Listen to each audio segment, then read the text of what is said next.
तो सबसे पहले कहा वायु। वायु कहते हैं गतिशील वस्तु को, वागंधर्व जो गति करती है, गमन करती है, वायु बहती रहती है। ऐसे एक जड़ पदार्थ भी वायु है, और इस शरीर में रहने वाली आत्मा को भी भगवान ने वायु शब्द से यहाँ उपदेश दिया।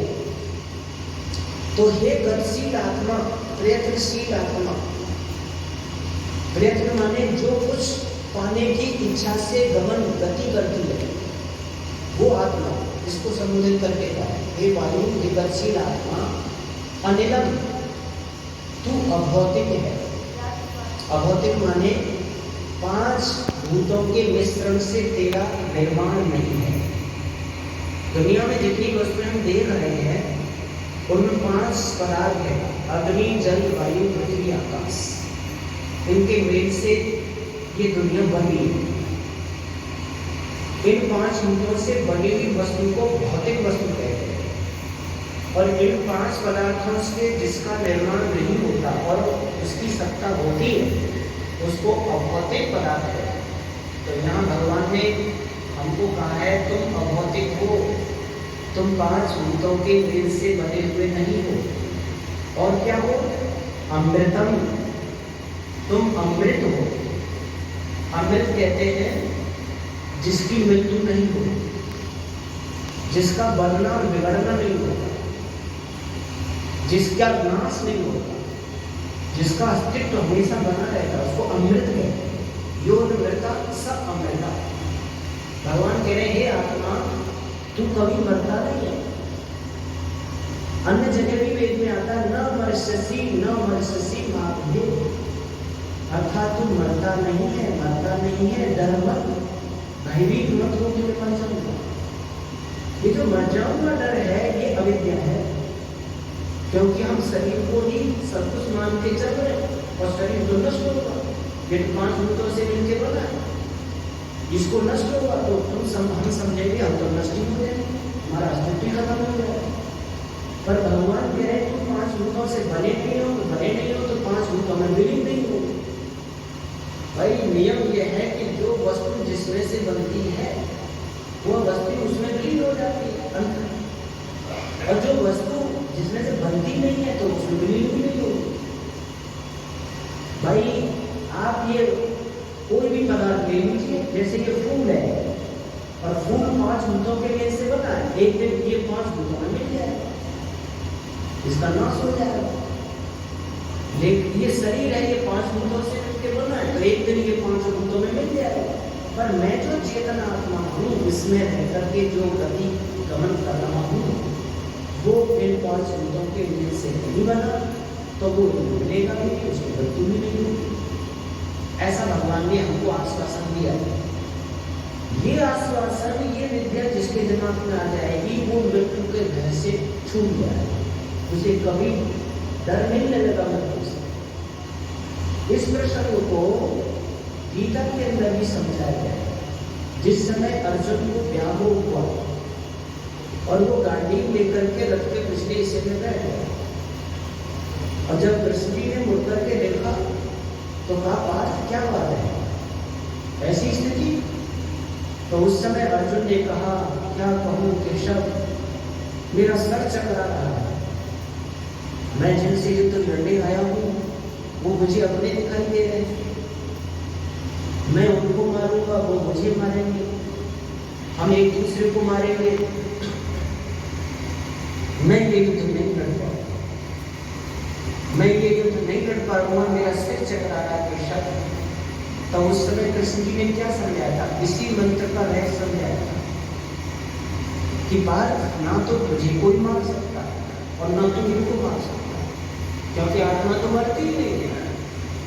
और वहां एक श्लोक दिया है, नैनम छिन्दन्ति शस्त्राणि नैनम दहति पावका न चैनम क्लेदयं त्यागो न शोषयति मार्गा। अर्थात आत्मा वो है जिसको शस्त्र काट नहीं सकते। आप जो आत्मा है वो इतना सूक्ष्म है, अनुरूप है कि इसके तलवार दो टुकड़े नहीं कर सकते। आत्मा के स्वरूप के बारे में उपनिषदों में छोटा सा वर्णन आता है कि ये जो आपके बाल है उस बाल का अग्रभाग लीजिए, आगे का हिस्सा लीजिए और उसके 10,000 टुकड़े कीजिए, 10,000। तो 10,000 जो भाग है उससे भी सूक्ष्म जीवात्मा, यानी तलवार उस जीवात्मा में प्रवेश नहीं हो सकती है जिसे दो टुकड़े करते हैं, वो से भी सूक्ष्म है। तो उसका नाश कैसे होगा, वो कैसे मरेगा जब उसके दो टुकड़े नहीं हो सकते। और फिर क्या ना अग्नि उसे जला सकती है। अभी आपने कितनी ढेर सारी जीव सामग्री संज्ञाएं अग्नि को दी और अग्नि में उनमें प्रवेश करके उनको छिन्न भिन्न कर दिया, गैस रूप में बदल तोड़ तोड़ करके भस्म दिया, अब उनका अस्तित्व दिखाई नहीं देगा। ऐसे ही अग्नि जीवात्मा में अंदर घुस के उसके अस्तित्व को नहीं मिटा सकती, उसको जला नहीं सकती। तेज इस प्रचंड अग्नि के सूर्य में भी आत्मा प्रवेश कर सकती है और आत्मा का कुछ नहीं बिगड़ता।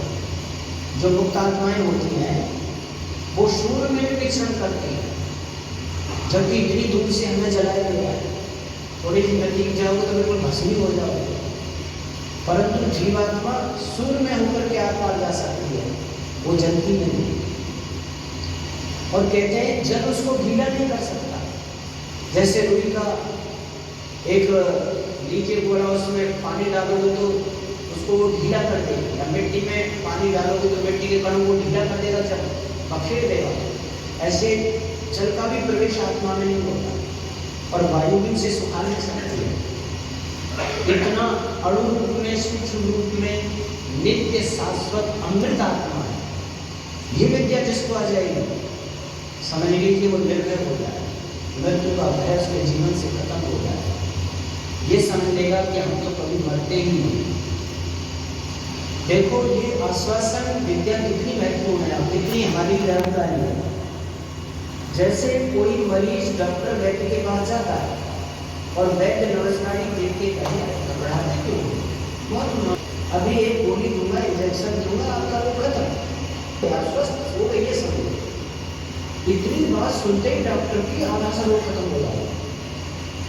और कोई डॉक्टर ने तो भाई रोग बहुत खतरनाक है, बचाना मुश्किल है, इसको तो चाहे अमेरिका ले जाओ, इंग्लैंड ले जाओ, ये बचने वाला नहीं, घर ले जाओ, सेवा करो, 2-4 दिन कम रहेगा।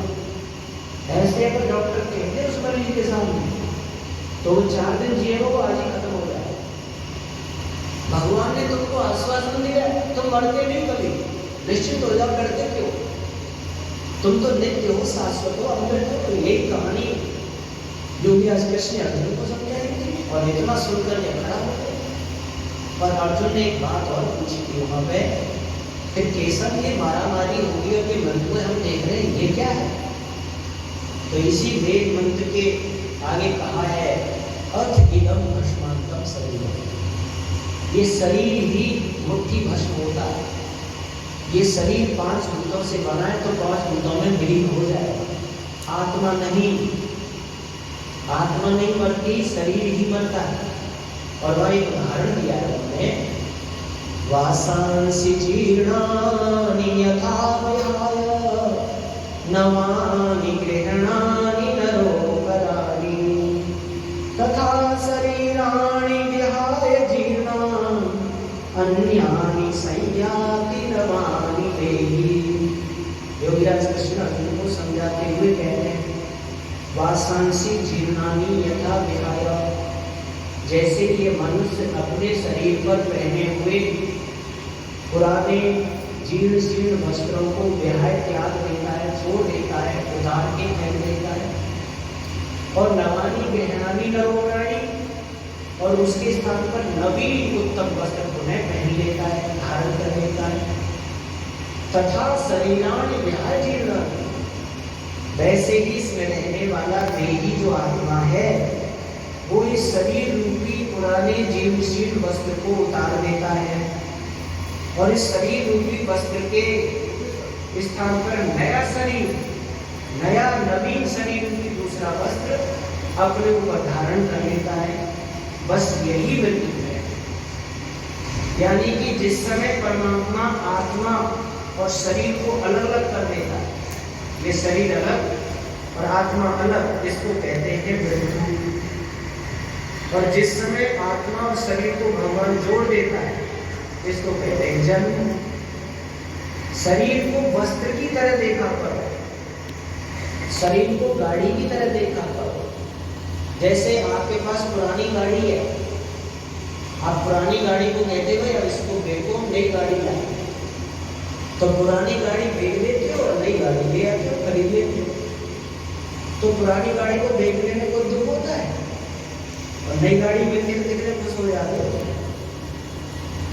किसी बच्चे से आपको बेटा अपने शर्ट पैंट डाल के पुराने हो गए, इनको उतारो, ये मैं वस्त्र आपको लाए हम, देखो बढ़िया रेडीमेड अच्छे, तो वो खुशी खुशी उतार के फेंक देगा और नए वस्त्रों को जो पुराने वस्त्रों उतारने में कोई कष्ट नहीं होगा। सेम शरीर की कहानी यही है। ये शरीर एक वस्त्र के रूप में देखा था, एक गाड़ी के रूप में देखा था। एक गाड़ी से उतर रहे हैं, दूसरी गाड़ी में प्रवेश कर रहे हैं। जैसे आप यहाँ से अभी आप बस स्टैंड से बैठेंगे अलीगढ़ के, फिर अलीगढ़ से बैठेंगे दिल्ली के, तो अलीगढ़ वाली गाड़ी छोड़ देंगे, दिल्ली वाली में बैठ जाए। तो पहली गाड़ी को छोड़ने में कोई कष्ट होता है, दूसरी गाड़ी में बड़ी खुशी खुशी बैठ यात्रा हमारी दूसरी चालू हो गई। ऐसे ही शरीर है, शरीर एक अलग है, ये गाड़ी बदलनी है, बस इतना समझ। जैसे कोई बहन बेटी जब घर से विदा होती है विवाह के समय है, तो वो बेचारी रोती है, घर वाले भी रोते, क्यों वो ये समझती है कि मैं इतने दिन यहाँ रही, मेरा घर था, मेरे भाई बहन थे, मेरे माता पिता थे, मैं यहाँ से रहती थी, ये सब कुछ मेरा अपना था, अब ये मेरे से अलग होगा। और जो माता पिता आती है, भाई बहन आती है, वो भी रोते हैं कि आज बहन हमसे अलग हो गई, बेटी अलग हो गई। पर जैसे ही वो यहाँ से जाके ससुराल में जाती है, तो वहाँ फूल मालाएं की माताएं खड़ी रहती हैं स्वागत में, नई बहू का स्वागत करती हैं, काली बिछाती हैं, फूलें बिछाती हैं, फूलों की व्यवस्था करती हैं, गाने गाती हैं। फिर उस बहू से कहती हैं आप गाना गाओ, आप नाच के दिखाओ, तो वो गाना भी गाती है, नाचती भी है, मिठाइयाँ खाते हैं, फल खाते हैं। यहाँ का जो दुख था पिछड़ने का, वहाँ जाके भूल गए, क्योंकि वैसा ही घर मिल गया, वैसा ही माता पिता शासन के रूप में मिल गए, और भाई बहन आदि के रूप में ननद देवर आदि मिल गए, पति महोदय मिल गए, मकान मिल गया, वस्त्र मिल गए, धन मिल गया, सोना चांदी मिल गए। अब यहाँ पे जो बिछड़ने का दुख था, वहाँ जाके खुशी होने लगे। थोड़ी देर के लिए रोना था, उसके बाद खुश नहीं खुश। वैसे ही यहाँ से देह छोड़ते समय जीवात्मा का ऐसा लगेगा मेरा अस्तित्व खत्म हो रहा है, पर तुरंत भगवान दूसरे घर में डाल देगा। थोड़े समय के बाद फिर माँ की गोद मिल जाएगी, माता पिता मिल जाएंगे, बड़ा पूरा मकान मिल जाएगा, सब सुविधाएं मिल जाएंगी।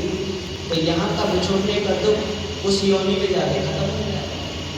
थोड़ी देर के लिए आप समझ रहे हैं अभी क्या है, तो ये ज्ञान समझ लेगा कि ये छूटेगा, दूसरा क्रम भगवान व्यवस्था से दे देगा, तो क्या क्यों रोएंगे?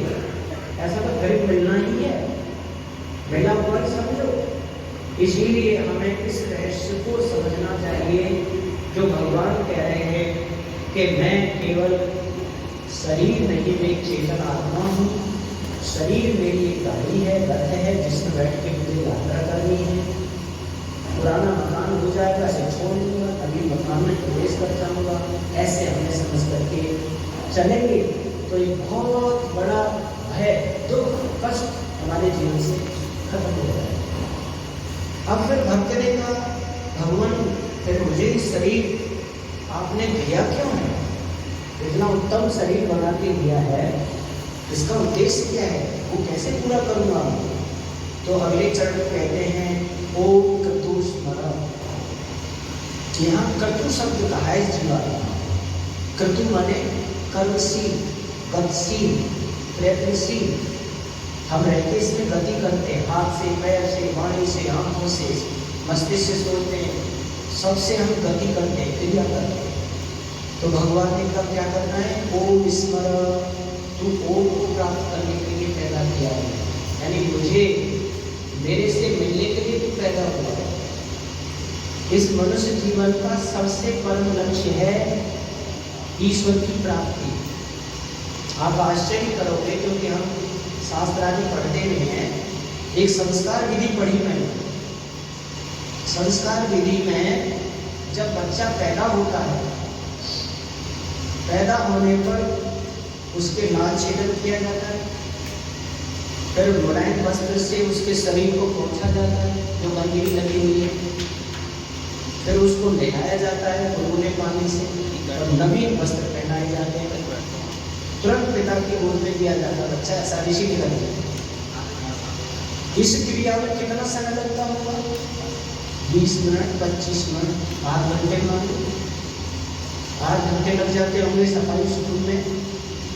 तुरंत पिता क्या करे, सोने की सलाखा ले कोई और उस शहद में डोबे और उसकी जुटिया पर होठों पर ओम शब्द दे, ऐसा ऋषि के कहते। और बच्चे के कान पर दूर रख के बोले तुम वेदोसी, 9 मंत्र दाएं कान में बोले, 9 मंत्र बाएं कान में बोले। आप आश्चर्य करोगे, अभी बच्चा 15-20 मिनट रुके से आत्मा को संसार में आए हुए। माता पिता बच्चे के मुख्य उद्देश्य से जोड़ रहे हैं, तू आत्मा आई क्यों है शरीर में? बोला ओम स्मर, ओम लिखा जाता। तो जो ओम को ढूंढना, ईश्वर को प्राप्त करना, ईश्वर की आज्ञाओं का पालन करना, ईश्वर के अस्तित्व को वास्तविक समझना, उसके नियम कानून के अनुसार जीना है। पर उसकी जानकारी कहाँ से मिलेगी? तो वेदोसी, तेरा पुत्र नाम वेद है, तुझे वेद पढ़ना है, वेद को जानना। वेद माने विद जाने धातु से होता है, तुझे ज्ञानी बनना है, तुझे ज्ञान इकट्ठा करना है। ध्यान देना, ज्ञान विद्या और भक्ति दो के लिए ये हमें मिले मुख्य रूप से। बाकी जितना हम करते हैं, जैसे हम बल बनाते हैं, धन कमाते हैं, आकार यात्रा करते हैं, नौकरी करते हैं, विवाह शादी करते हैं, बाल बच्चे पैदा करते हैं, उनकी देखभाल, उनकी पढ़ाई लिखाई ये सब करते हैं, ये सामान्य है, ये गौण है, इनको करते हुए चलना होगा, मुख्य नहीं है। मुख्य है ज्ञान उपार्जित करना। मुख्य जीवात्मा की प्यास है ज्ञान, उसकी मांग है ज्ञान। भोजन तो शरीर के लिए चाहिए, आत्मा में भोजन नहीं जाता। आत्मा चेतन है, उसमें रसगुल्ला का एक कण भी नहीं जाता। आत्मा रसगुल्ला नहीं खाता। जैसे पेट्रोल डीजल ड्राइवर नहीं खाता, गाड़ी खाती है। ड्राइवर के अंदर पेट्रोल नहीं डाली जाती, गाड़ी में डाली जाती है, गाड़ी वो खाती है। परंतु अनुभव करता है ड्राइवर, गाड़ी चलाने वाला कोई पेट्रोल खत्म हो गई पेट्रोल लाओ, डीजल खत्म हो गई डीजल लाओ। तो भोजन की आवश्यकता महसूस करती है आत्मा, पर खाता शरीर है। वस्त्र पहनता है शरीर, आत्मा नहीं। आत्मा वस्त्र से अलंकृत नहीं होता है, आत्मा सोने चांदी से अलंकृत नहीं होता है, आत्मा तो चेतन। शरीर को आप अलंकृत करते हो, गाड़ी को बढ़िया सजाते हो, जैसे विवाह के समय गाड़ी को सजाया जाए वैसे सजाते हो। तो इस प्रकार से आत्मा का मुख्य रहस्य आप समझेंगे। थोड़ा सा बीच में विराम देते हैं, अपने को